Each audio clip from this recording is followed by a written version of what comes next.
नमस्कार दोस्तों आज हमारे भारतीय नेवी के लिए एक बहुत बड़ा हिस्टोरिक मोमेंट है क्योंकि 3 वॉरशिप एक साथ और वो भी मेड इन इंडिया कमीशन किया गया। आप देख सकते हो खबर, Indian navy commission 3 indigenously built warships, Dunagiri, संशोधक एंड आग्रे। तो इसको थोड़ा सा हम डिटेल में देखेंगे कि ये जो तीनों वॉरशिप्स हैं वो किस चीज में मदद करेगा, कैसे हेल्पफुल होगा, चाइना को कैसे काउंटर कर सकता है, इन तीनों का अलग अलग रोल क्या है। बहुत ही इंटरेस्टिंग है, इंपॉर्टेंट है आप सबके लिए। चलिए शुरुआत करते हैं, लेकिन उससे पहले आप सबको बता दूं, आप में से जो भी लोग यूपीएससी की तैयारी कर रहे हैं, कल से हमारा नया बैच 22 जून से स्टार्ट हो रहा है, जिसके अंदर प्रीलिम से लेकर इंटरव्यू तक की पूरी तैयारी आपको कराई जाएगी। ये फोन नंबर दिया है, कोई अगर आपको डाउट है, प्रॉब्लम है बैच से रिलेटेड, जैसे इसके अंदर कई सारे फीचर्स हैं, अलग अलग पैकेजेस हैं, वो आप चाहो तो चूज कर सकते हो अपने अपने रिक्वायरमेंट के हिसाब से। यहाँ पर मेंटरशिप, रिवीजन टेस्ट सब कुछ मिलता है। एक स्मार्ट मॉडल हम लेकर आए हैं जिसमें आप अपनी जो पूरी प्रोग्रेस है वो ऐप के थ्रू ट्रैक कर पाएंगे। और कोई भी अगर आपको प्रॉब्लम होती है, दिक्कत है, ये फोन नंबर पर कॉल कर लीजिए and use this code Ankit live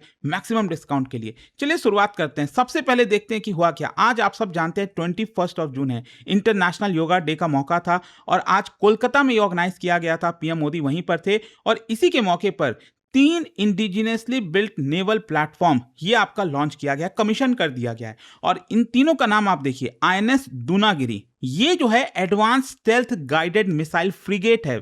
आपने सुना होगा कि कई जो एयरक्राफ्ट कैरियर वगैरह होते हैं उसके अगल बगल में ये चलते हैं, उसको प्रोटेक्ट करते हैं। वॉरशिप होते हैं, बेसिकली लड़ाई में काम आते हैं। डिस्ट्रॉयर इससे थोड़ा सा बड़ा होता है, ठीक है, मैं आपको डिटेल में बताऊंगा इन सब के बारे में। और दूसरा है आपका आईएनएस संशोधक, ये बेसिकली सर्वे वेसल है, मतलब कि प्रॉपर मैपिंग करना, सी बेड का हर एक चीज जानकारी लेना, तो उसमें ये काम आएगा। और जो तीसरा है वो है आईएनएस आग्रे, ये क्या करेगा कि जो सबमरीन वगैरह होते हैं उनको ढूंढकर टारगेट कर सकता है। इसको कहा जाता है एंटी सबमरीन वॉरफेयर। ये शैलो वाटर क्राफ्ट है, क्योंकि देखो क्या है ना, समुद्र में शैलो जो लेवल होता है, शैलो मतलब ऊपरी जो लेवल होता है, वहां पर सबमरीन वगैरह को ढूंढना बहुत मुश्किल होता है। तो स्पेसिफिकली उनके लिए यहां पर ये लॉन्च किया गया है। सो ऑल 3 जो वेसल्स है ये भारत की जो नेवी वॉरशिप डिजाइन ब्यूरो है उनके द्वारा डिजाइन किया गया है और इसको बिल्ड किया गया है garden reach ship builders and engineers के द्वारा। And making this one of most important example कि कैसे भारत डिफेंस में सेल्फ रिलायंस होता जा रहा है। और सोच के देखो, आप यहां पर देख पाएंगे 3 वॉरशिप एक साथ लॉन्च करना, ये कोई छोटी मोटी बात नहीं है। नॉर्मली क्या होता है, जो नेवीज है हमारी वो एक वॉरशिप एक टाइम पर आपका कमीशन करती हैं। यहां पर इंडिया ने 3 को कंप्लीट, जो कि अलग अलग कैटेगरीज के हैं, एक साथ साइमल्टेनियसली यहां पर लॉन्च किया है। और आप देख पाओगे ये दूनागिरी है, ये सरफेस वॉरफेयर के लिए काम आएगा, मतलब समुद्र लेवल पर जो है वहां पर अगर कोई लड़ाई वगैरह होती है। संशोधक जो है ओशन इंटेलिजेंस और मैपिंग के लिए, आग्रे जो है अंडर वाटर वॉरफेयर के लिए। और तीनों कैसे हमें मजबूती देंगे, ब्लू वाटर कैपेबिलिटी हमारी बढ़ेगी, मैरीटाइम सर्वेलेंस बढ़ेगा, एंटी सबमरीन वॉरफेयर हो गया, कोस्टल डिफेंस, इन सब में मतलब this is a classic example of building a balanced navy. यहां पर हम कोई कॉम्बैट शिप, जरूरी नहीं है कि सिर्फ वॉरशिप को ही ऐड करते जाओ। वॉरशिप मतलब सिर्फ जो फ्रिगेट वगैरह है उसको ऐड करने से काम नहीं चलेगा, आपको अग्रे जैसा वॉरशिप भी चाहिए, संशोधक भी चाहिए। ये सारी चीजें हेल्प करती हैं भारत की नेवी को और ज्यादा मजबूत करने के लिए। और आप देख सकते हो यहाँ पर ट्राई कमीशनिंग सेरेमनी है और पीएम मोदी है यहाँ पर, जो चीफ मिनिस्टर हैं बंगाल के सुवेंदु अधिकारी वो हैं, राइट साइड में आपको गवर्नर साहब मिलेंगे। तो खैर यहाँ पर पहला क्वेश्चन ये आता है कि भारत की जो मैरीटाइम चैलेंज है वो कितना बड़ा है। यहां पर आप समझिए, भारत का कोस्ट लाइन 7500 किलोमीटर जितना है और एक्सक्लूसिव इकोनॉमिक जोन तो सोच के देखो 2.37 मिलियन स्क्वायर किलोमीटर है। इसके अलावा आइलैंड्स भी हैं, अंडमान निकोबार, लक्षद्वीप। और 95% भारत का जो ट्रेड है बाई वॉल्यूम अगर आप देखोगे सी रूट के थ्रू होता है, तो हमें उसको प्रोटेक्ट करना है। यहां पर जो एनिमी फ्लीट्स हैं उसको फाइट करना है, सर्वे शिप्स चाहिए, एंटी सबमरीन प्लेटफॉर्म। ये जो तीनों शिप हैं ये भारत की तीनों अलग अलग रिक्वायरमेंट को रिप्रेजेंट करती हैं। अब मैं आपको एक एक करके शिप के बारे में बताता हूं। सबसे पहला आईएनएस दूनागिरी, ये स्वॉर्ड ऑफ द फ्लीट कहा जा रहा है। आईएनएस दूनागिरी बेसिकली अगर आप देखोगे जो प्रोजेक्ट 17A ये चल रहा है, प्रोजेक्ट 17A के पहले आपको याद होगा शिवालिक क्लास फ्रिगेट चलता था। अब प्रोजेक्ट 17A के तहत हम स्टेल्थ फ्रिगेट बना रहे हैं, मतलब एक ऐसा फ्रिगेट जिसको डिटेक्ट करना एनिमी के लिए मुश्किल होता है। और इसके अंदर टोटल 7 वॉरशिप बनाया जा रहा है, जिसमें ये 5वां है, 5th project 17A stealth frigate है and these are among the most advance warship. Bharat ने आज तक जितने भी वॉरशिप्स बनाए हैं उसमें one of the most advance आप कह सकते हो। अच्छा, यहाँ पर सवाल है कि फ्रिगेट होता क्या है, ये आप पिक्चर में देखोगे तो समझ में आ जाएगा। जैसे मान लो ये एयरक्राफ्ट कैरियर है, इसमें एयरक्राफ्ट कैरियर चलता फिरता एयरबेस जैसा होता है जिसमें फाइटर जेट्स वगैरह होते हैं, उसको टेक ऑफ करा सकते हैं, लैंडिंग करा सकते हैं। तो उसके लिए मेन काम आता है कि कहीं बार हम कहीं दुनिया में कहीं पर भी हम इसको ले जा सकते हैं और ये हमारे लिए बेस का काम करता है। लेकिन इसको प्रोटेक्ट करना बहुत जरूरी है ना, सामने वाला देश अगर मिसाइल दाग दिया ये तो ध्वस्त हो सकता है, बहुत मुसीबत आ जाएगी। तो इसको प्रोटेक्ट करने के लिए साइड में कई सारे फ्रिगेट्स होते हैं, डिस्ट्रॉयर्स होते हैं, तो ये वॉरशिप्स होते हैं। तो ये बेसिकली एयरक्राफ्ट कैरियर को एस्कॉर्ट करते हैं, मर्चेंट शिपिंग को प्रोटेक्ट करते हैं। जैसे कि अभी स्ट्रेट ऑफ हॉर्मुज में जो मुसीबत आ रही थी, हमारे जो कमर्शियल शिप वगैरह थे उनको प्रोटेक्ट करने के लिए भी इस तरह के फ्रिगेट्स को भारत ने भेजा था। इसके अलावा सबमरीन्स को हंट कर सकते हैं, जो एनिमी सरफेस शिप है उसको डिस्ट्रॉय कर सकते हैं, एयर डिफेंस प्रोवाइड करते हैं ये। तो ये मल्टीपल रोल में काम आते हैं जो फ्रिगेट्स होते हैं। और इसकी लेंथ जो है, जो लॉन्च किया गया है, ये 149 मीटर है करीब। इसके अलावा 6670 टन इसका वेट है और 226 क्रू एक साथ इसमें रह सकते हैं। अच्छा, इसको स्टेल्थ फ्रिगेट क्यों बोला जा रहा है?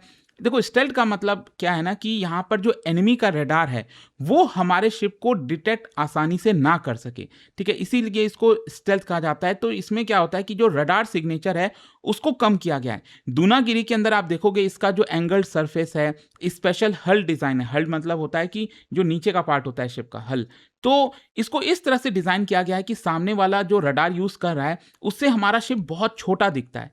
फिर इसके अलावा इंफ्रारेड सिग्नेचर को ये कम करता है, मतलब हीट जो एमिशन है वो कंट्रोल किया गया है। एनिमी का जो मिसाइल है वो हीट सेंसर उसमें लगे रहते हैं ताकि वो ढूंढ सके, तो हमारा यहाँ पर हीट एमिशन काफी कंट्रोल्ड होता है। इसके अलावा एकॉस्टिक क्वाइटनेस है, मतलब इसके अंदर जो आवाज है बहुत कम है and this makes submarine detection more difficult.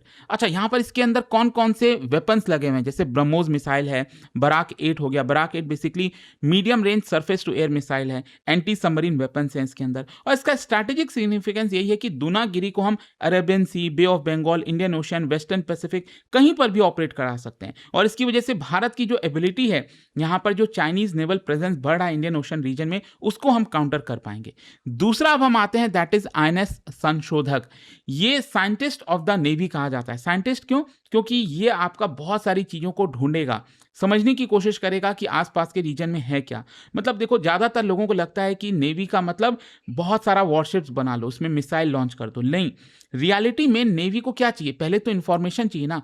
कोई भी शिप किस डायरेक्शन में जाएगा, कहां पर हमला करेगा, अगर आपको पता ही नहीं है कि कहां पर क्या चीजें, तो आप कैसे कर पाओगे? तो संशोधक जो है वो ये काम करने वाला है, इंफॉर्मेशन कलेक्ट करने वाला है। संशोधक का मतलब ही ये होता है रिसर्चर, इन्वेस्टिगेटर, तो इसका नाम भी परफेक्टली फिट होता है। अच्छा, सर्वे वेसल होते क्या है? बेसिकली जो सी फ्लोर हो गया उसको यहां पर स्टडी करते हैं, ओशन करंट को स्टडी करते हैं, under water terrain, tides, coastal features को यहां पर स्टडी करते हैं। तो एक प्रकार से जो मैरी टाइम चार्ट है उसको ये क्रिएट करते हैं कि एग्जैक्टली कहां पर कितना कोस्ट लाइन है, सब कुछ है। एंड देखो, मैपिंग क्यों इंपॉर्टेंट होती है? क्योंकि मान लो जो सबमरीन है, जो अंडर वाटर है, जो भी फाइट चलती है समुद्र में, अगर आपको पता नहीं है सी की डेप्थ कितनी है, अंडर वाटर माउंटेन्स है कि नहीं, मतलब मान लो आपने शिप भेज दिया, अब नीचे काफी सारा यहाँ पर माउंटेन्स है समुद्र के नीचे, तो आपका तो शिप डिस्ट्रॉय हो सकता है ना। सैंड बैंक्स कहाँ पर है, कितना वाटर का लेवल है, ओशन करंट्स किस तरह का है, तो उस तरह से आपको ऑपरेट करना पड़ता है। जब तक आपके पास ये इंफॉर्मेशन नहीं होगी आप नहीं कर पाओगे। और इसके अंदर एडवांस्ड इक्विपमेंट लगे हैं, जैसे ऑटोनॉमस अंडर वाटर व्हीकल है, जैसे यूएवी हम कहते हैं ना, अनमैन्ड एरियल व्हीकल, वैसे ही समुद्र के नीचे ये ऑटोनॉमस अंडर वाटर व्हीकल जो है काम करते हैं, रोबोट की तरह होते हैं, और इसको मैपिंग के लिए, रिकॉनेसेंस के लिए, रिसर्च के लिए काम किया जाता है। इसके अलावा रिमोटली ऑपरेटेड व्हीकल्स होते हैं, मतलब आप शिप पे रहकर रिमोट के थ्रू कुछ इस तरह की चीजों को ऑपरेट कर सकते हो। मल्टी बीम इको साउंडर्स हैं इसके अंदर। इसका फंक्शन क्या होगा? बेसिकली मिलिट्री और सिविलियन दोनों पर्पस के लिए काम आएगा। मिलिट्री कैसे? सबमरीन रूट की प्लान करना, जो हमारी सबमरीन है उसको कहाँ जाना है, कैसे जाना है, उसके मैपिंग करना, उसको प्लान करना कि कैसे जा सकता है। माइन वॉरफेयर को सपोर्ट करेगा, एम्फीबियस ऑपरेशंस को सपोर्ट करेगा। और सिविलियंस में जैसे पोर्ट का डेवलपमेंट हमें करना है, जैसे निकोबार प्रोजेक्ट काफी चर्चा चल रही है आजकल, उसको बनाना है, डिजास्टर मैनेजमेंट में, साइंटिफिक रिसर्च में, हर तरह से ये हेल्प कर सकता है। और जो तीसरा यहां पर लॉन्च किया गया आईएनएस आगरे, ये सबमरीन हंटर है। सबमरीन हंटर का मतलब कि एनिमी कंट्री का जो सबमरीन है ना, जो समुद्र के नीचे है, उसको ढूंढो और उसके ऊपर अटैक करो।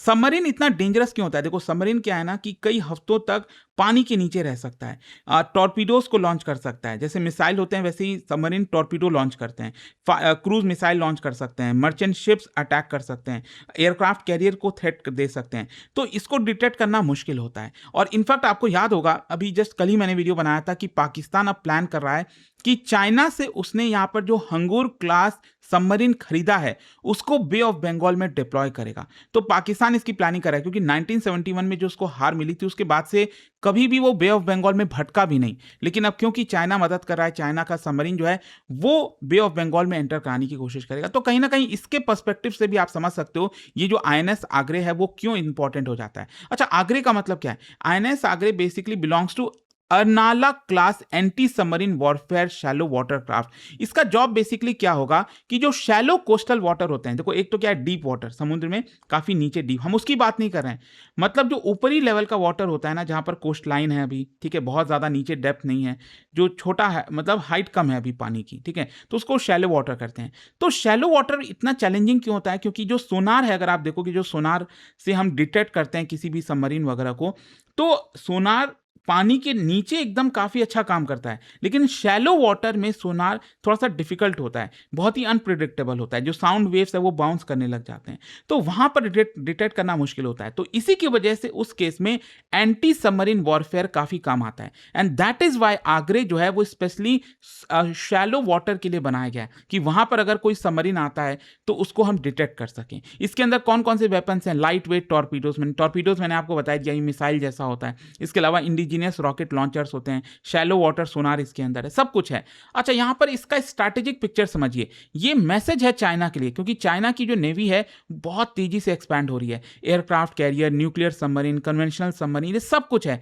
Across Indo Pacific. और भारत का रिस्पॉन्स यही आ रहा है कि हम ज्यादा फ्रिगेट लॉन्च कर रहे हैं, सबमरीन कर रहे हैं, सर्वेलेंस, ये सब कुछ एक प्रकार से किया जा रहा है। और ये कहीं ना कहीं जो आज हुआ है वो आत्मनिर्भर भारत का सक्सेस भी बताता है। ये सबसे इंपॉर्टेंट चीज है, क्योंकि ये कोई भी शिप हमने इंपोर्ट नहीं की है, यहां पर भारत में ही डिजाइन किया गया, भारत में बिल्ड किया गया और भारत की नेवी में ही इंटीग्रेट कर दिया गया। इसकी वजह से हमारा जो इंडिजिनस डिफेंस इंडस्ट्री है वो मजबूत होगा, डिफेंस एक्सपोर्ट को मदद मिलेगी, टेक्नोलॉजिकल कैपेबिलिटी यहां पर भारत की बढ़ेगी। तो आई होप कि आपको समझ में आ रहा होगा कि जो 3 वॉरशिप आज लॉन्च किए गए हैं वो क्यों इतना इंपॉर्टेंट है। और जाने से पहले एक बहुत ही इंटरेस्टिंग क्वेश्चन, क्या आप बता सकते हो इनमें से कौन सा इंडियन वॉरशिप्स है जिसके अंदर ब्रह्मोस मिसाइल्स इक्विप्ड है? ये 4 में से आपको बताना है। और उसका जो राइट आंसर है आप सब जानते हैं, मेरे इंस्टाग्राम पर तो मिलेगा ही, वहां पर अगर आप नहीं हो कोई बात नहीं, टेलीग्राम से ले सकते हैं इसका सही उत्तर। और दोस्तों, जैसा मैंने आपको बताया, अगर आप यूपीएससी की तैयारी कर रहे हैं, कल से हमारा नया बैच स्टार्ट हो रहा है जिसके अंदर प्रीलिम से लेकर इंटरव्यू तक की पूरी तैयारी कराई जाएगी, मेंटरशिप, रिवीजन, टेस्ट, सब कुछ है। कोई डाउट है, प्रॉब्लम है बैच से रिलेटेड, ये फोन नंबर पर कॉल करिए, यूज करिएगा कोड अंकित लाइव मैक्सिमम डिस्काउंट के लिए। Study IQ IAS, making India smarter and better.